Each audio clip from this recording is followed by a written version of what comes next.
Egypt, the land of the oldest of civilizations and of history that extends to more than 7,000 years. It's a country that is extremely rich in its cultural background.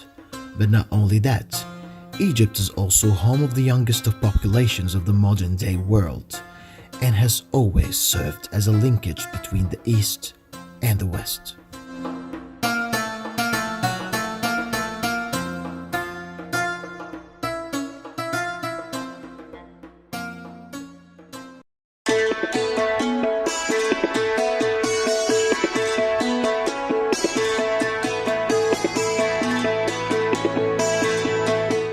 Cairo was the city that you would imagine as an American coming to Egypt and what you would see. Something with a lot of sand, the desert, the pyramids, the Sphinx right there, old architecture mixed with new architecture. But I have to say my favorite was Alexandria. As a guy who grew up in the tropics, Alexandria was absolutely beautiful, and to be able to see the boats on the bay and everything from the Greek restaurant, I would definitely prefer Alexandria lifestyle over Cairo.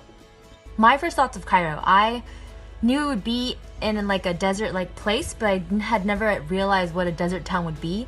And so it was actually really amazing to see it and, see this historical city and area. Alexandria, I didn't realize how big the Mediterranean influence would be. And so it was really amazing to see this beautiful city on the water, totally different vibe from Cairo. So it was great to see both and contrast them. I thought it was very warm and welcoming. Everybody there was very friendly, and it was a place that I had always wanted to go since I was a child.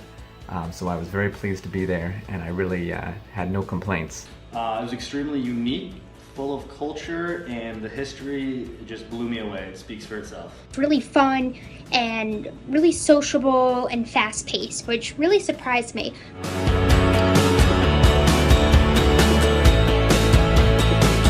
My Egyptian roommates were awesome. My first one was with him.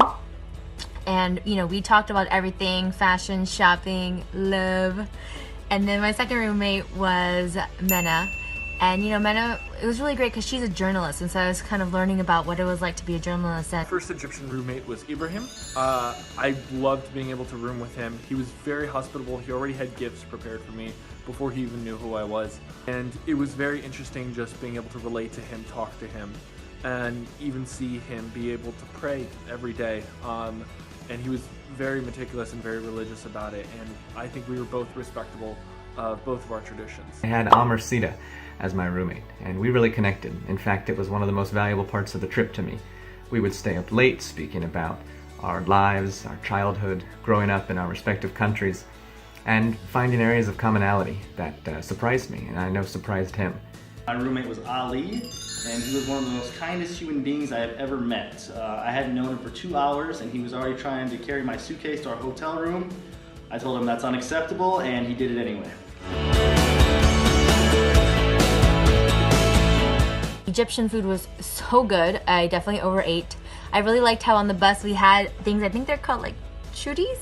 But basically it's like a lot of carbohydrates all mixed together, and I think it's street food. It was so good. The food was excellent. I liked that one dish where it was a mix of rice and noodles and meat. The typical street food, I think that was my favorite.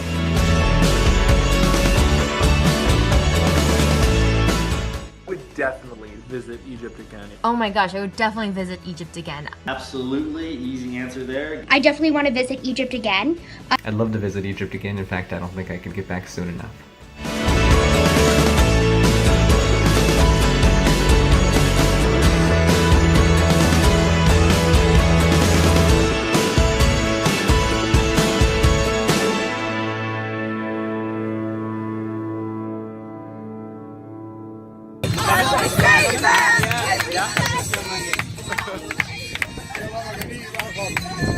Oh, yeah.